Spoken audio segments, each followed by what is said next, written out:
Hi, I'm Dr. Kimberly Moore, host of the Envision More Workforce Insight podcast.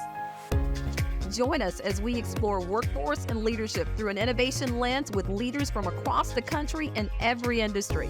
Whether you're in education trying to crack the code for workforce or industry seeking to address your workforce talent strategy, or maybe you just need to be inspired, we've got you covered. Tune in, save us as a favorite, and let's innovate together.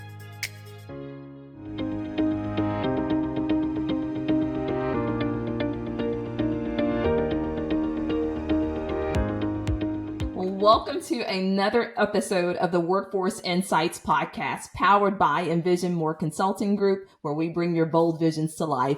I am so excited to have another great conversation on tap for you.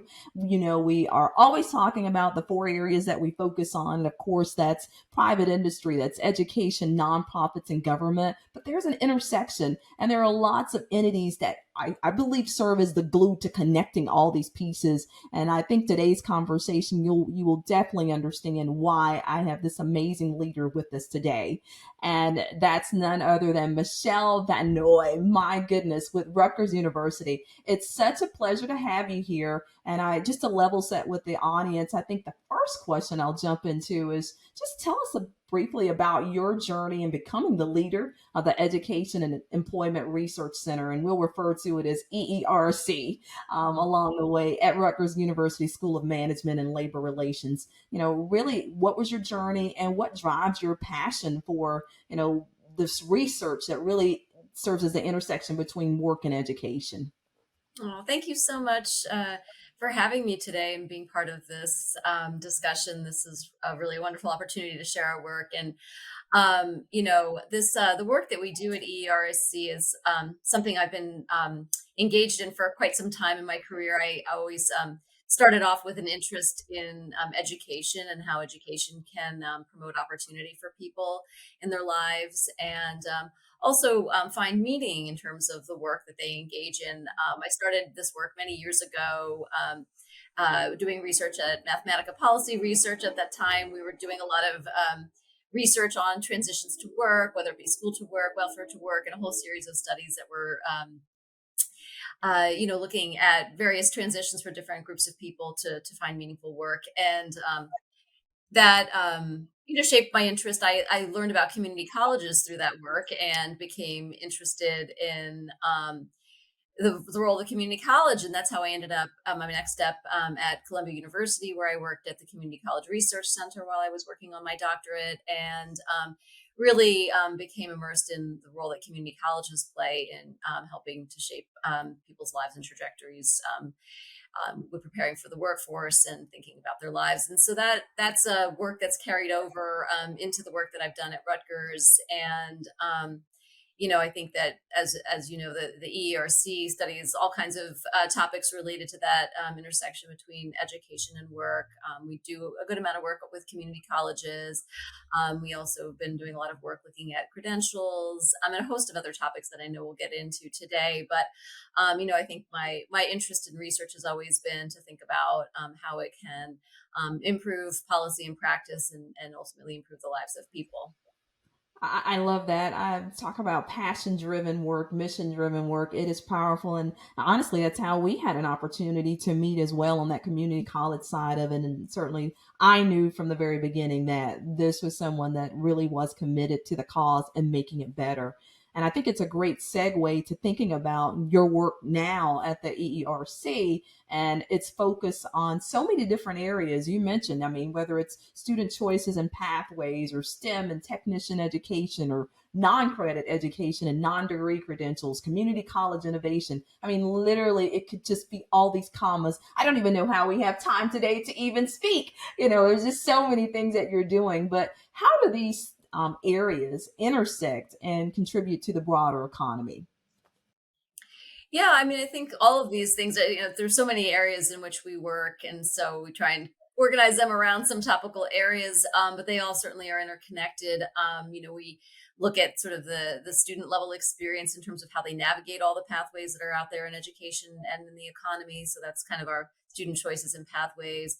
And then, we look at sort of some of the more systematic level issues around kind of the structure of the labor market and how education connects with the labor market. We focus on particular institutions like community colleges and what they're doing to innovate. And of course, there's so much going on.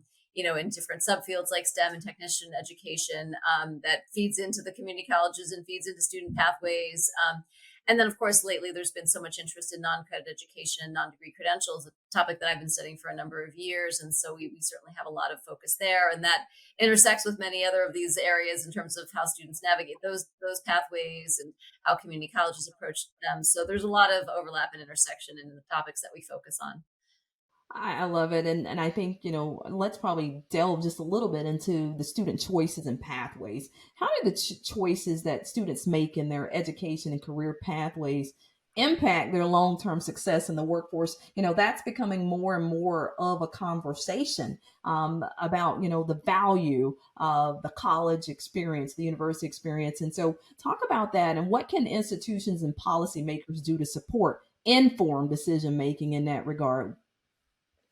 Yeah, so we actually just completed a very long study, multi-year study, looking at how students navigate decisions around programs and careers. This was focused in the community college sector, looking at IT. So there's a lot more on our website. I'll try and just highlight a couple of main things there. I mean, I think we recognize the complexity of student decisions around what to study. There's an important role of their friends and family in influencing their thinking, and certainly their own experiences as they go through life help shape what they're interested in. Even the role of hobbies, for example, in the field of IT can really impact students in terms of what they might enjoy doing and aspire to do.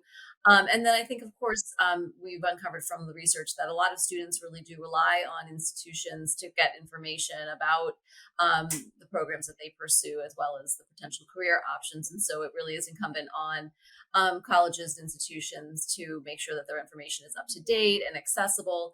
And also, we've observed some different strategies within colleges around how they structure advising to have, people who are accessible, who have good information about careers, whether it be faculty members who maybe have connections, with the field, with employers, and then have advisors that are more specific to certain career areas. So there's a lot more that you can find on our website around some of those topics, but I think those are some of the key issues and areas that came up from some of that research.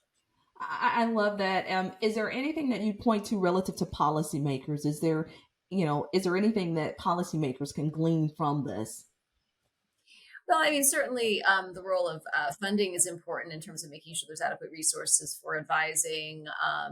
That is always a challenge for institutions. And I think that's something that certainly comes up, especially in the area of non-credit, because in many places there's sort of our lack of funds that colleges can draw from to support the proper advising of students pursuing those kinds of pathways. Certainly. And I think another, again, so many hot topics that you have in just one area. But when I think about STEM and technician education and just the crucial role that it plays in preparing, individuals for high demand careers and really, kind of more inclusive too of how do you get people that might otherwise not be in there and get them engaged. How does your research in this area address workforce needs and promote equity and quality in education? And even contribute to the economic development. Yeah. Well, I think as you know from being on our advisory board for our one project that's looking at the role of technician education in community colleges and economic development, I think that's certainly one of many areas that I think is really important, and where we're trying to help illuminate kind of what's happening, and push those questions a little bit further through understanding more what roles these programs in colleges can play in thinking about creating more economic opportunity and generating more economic activity within regions. And so we certainly have been learning a lot from the colleges we've been studying in that area, looking at the ways that they think about structuring just how they approach their education and training programs to really align with both employer needs as well as student needs in terms of pathways and career opportunities. But then beyond the sort of traditional kinds of programs that they structure, to also think about how colleges can work directly with businesses to support their growth and sustainability, as well as to be engaged in broader regional conversations and convenings, and in some cases take on a leadership role within a region around development of particular industries to either bring in industry or support existing industry and develop into new areas. So there's a lot of exciting work happening in that area, a lot of federal funding. We know from the CHIPS Act, there's things that are happening in many regions.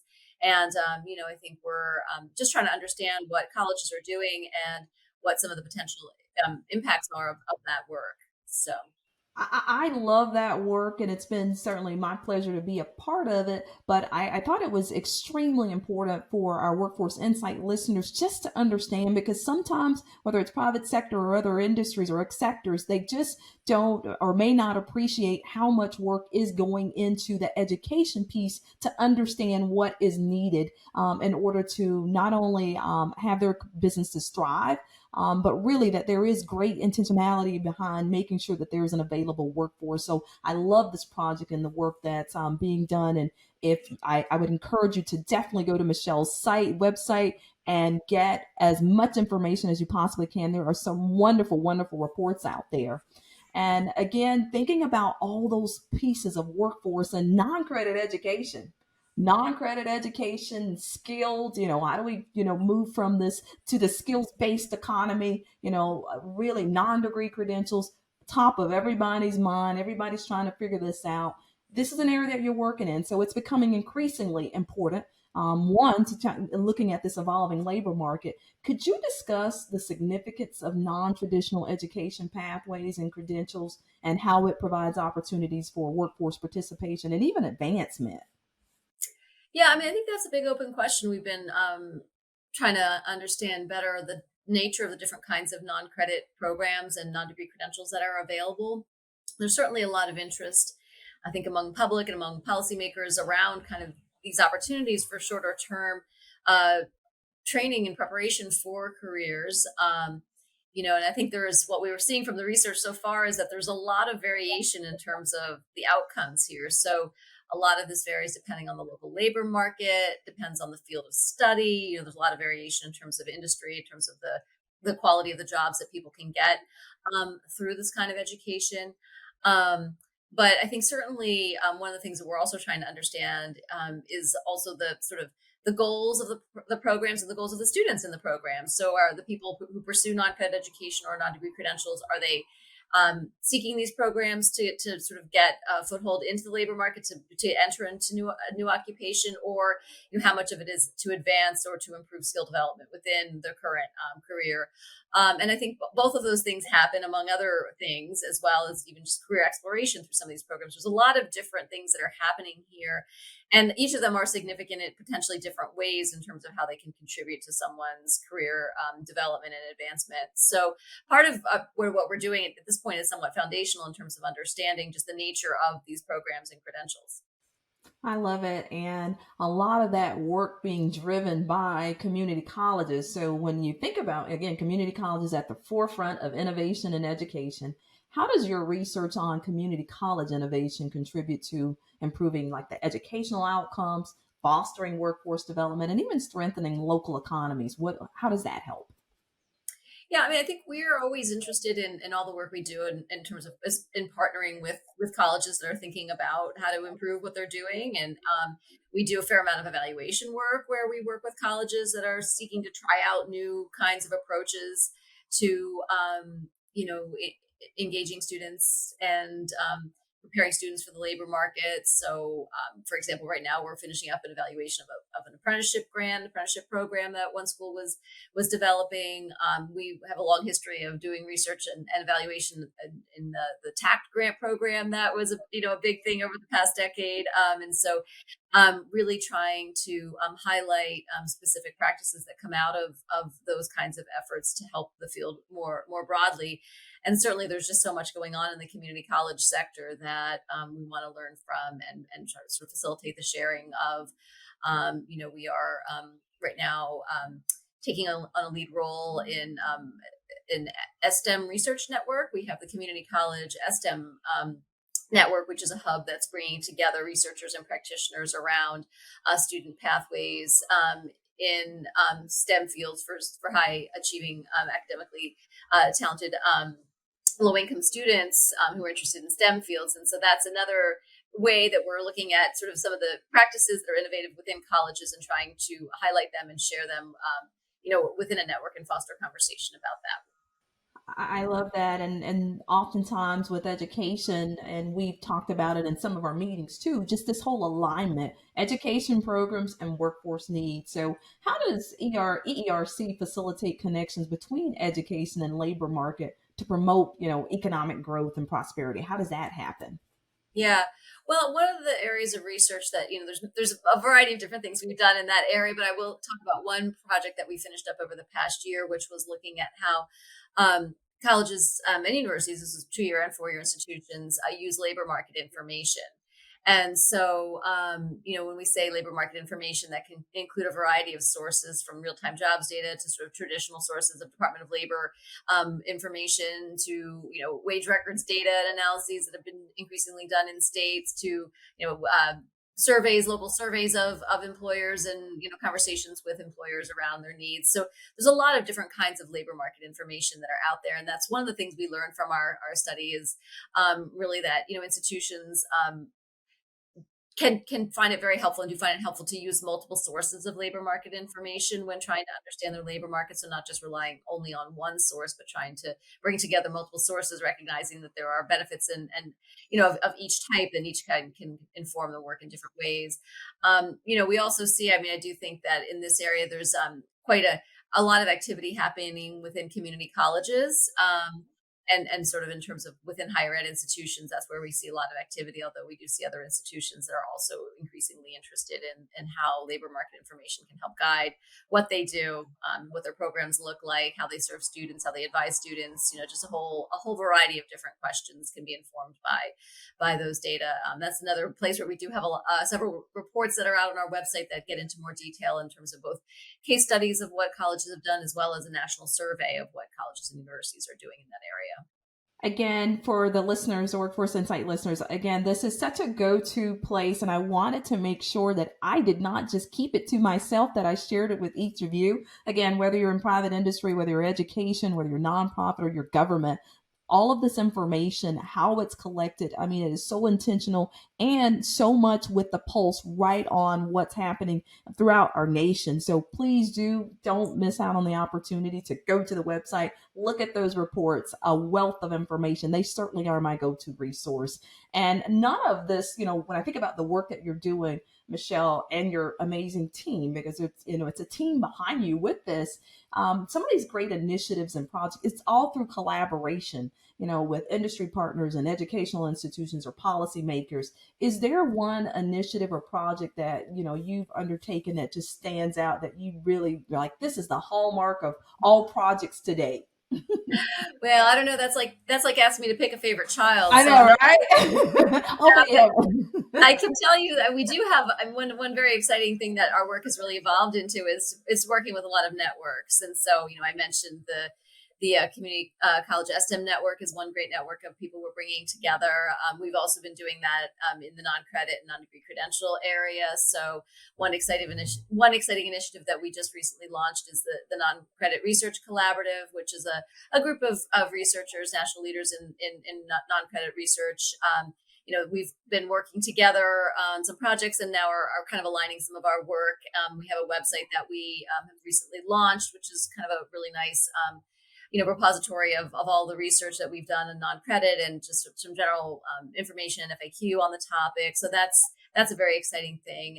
And then, similar to that, we also have been co-leading the non-degree credential research network. That's something we just joined as a co-lead in the past year. I'm working with partners at GW University, so we're very excited about being involved in that as well. So a lot of really cool things going on, and really very excited about these opportunities to bring together folks around our research. And I also shouldn't forget another favorite child is our state non-credit data project, where we've been really lucky to bring together, a great group of folks from states around the country that are interested in collecting non-credit data and sort of sharing practices with each other. So we have a very vibrant group of folks that get together every quarter to talk about data questions around non-credit, and really learning a lot from engaging with that group as well. So I'm sorry I didn't follow your lead here in just one, but we do have a lot of No, exciting. I love it. I mean, I think the listeners will hear both your excitement and my interest and passion in this area, and why it's such a resource that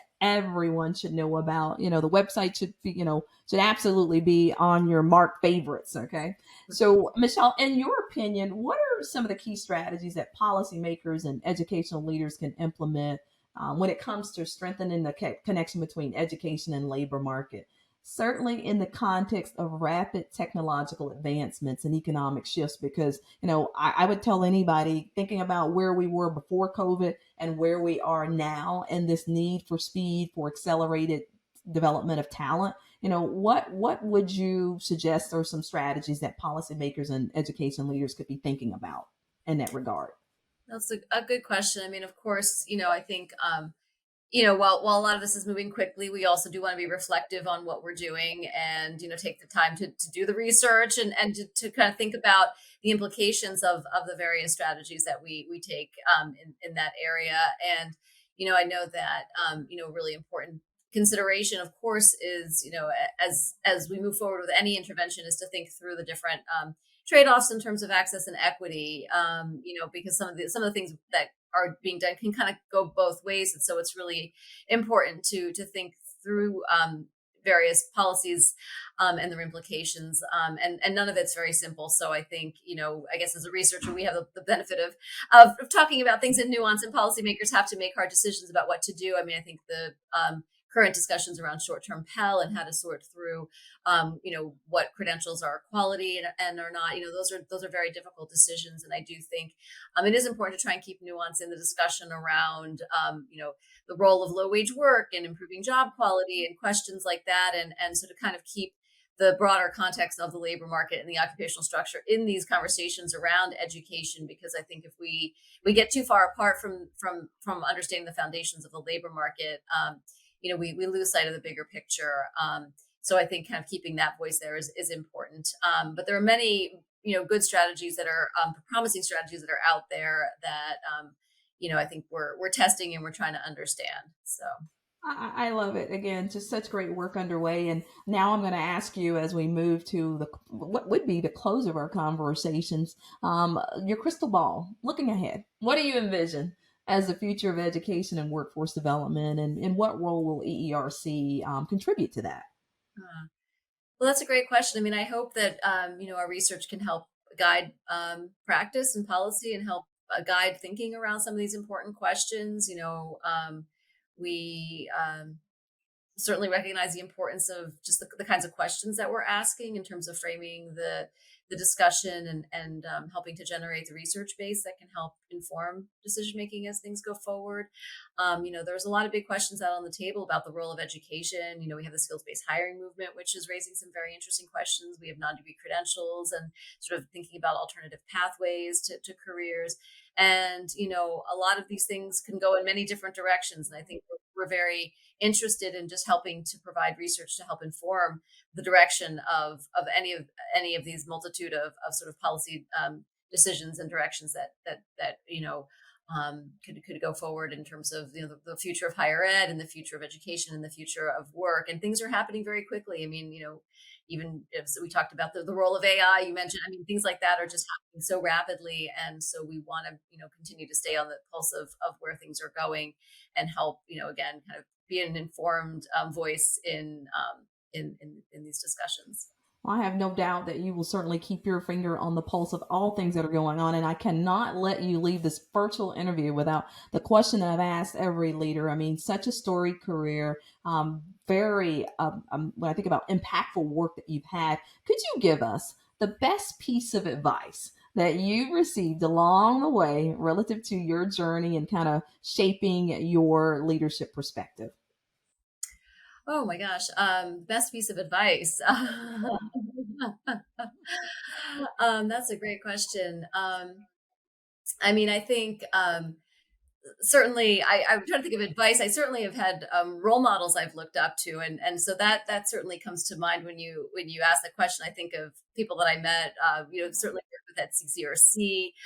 Tom Bailey was a great visionary leader I look up to quite a bit in terms of being very collaborative and listening to the voices of everybody around him and helping to provide really great intellectual leadership. So I look very much towards that as a model of inspiration, and certainly also someone like Jim Jacobs really informed my thinking about the importance of trying to be connected to policy and to practice and to really listen to folks that are in the field doing the work that we are trying to inform, and so the importance of maintaining connection to that. So I think those are, I don't know, it doesn't exactly answer your question, but the I first think it does. I think it does. I love that you point to people who are modeling what you'd like to see. I mean, because again, advice is advice, but when you see it in action, it's even more powerful. So, Michelle, I certainly want to thank you for our conversation today. And I also want to thank our listeners for continuing to build not only the interest, but for liking and sharing and certainly subscribing to Workforce Insight. This is the go to for making those connections. And as always, thank you for joining us and see you next time. Thanks for tuning in to the Workforce Insight podcast, powered by Envision More Consulting Group, where we bring your bold visions to life. Remember to subscribe, share, and stay tuned for more insights on navigating the world of workforce and leadership. Until the next time, be bold, be great, and let's innovate.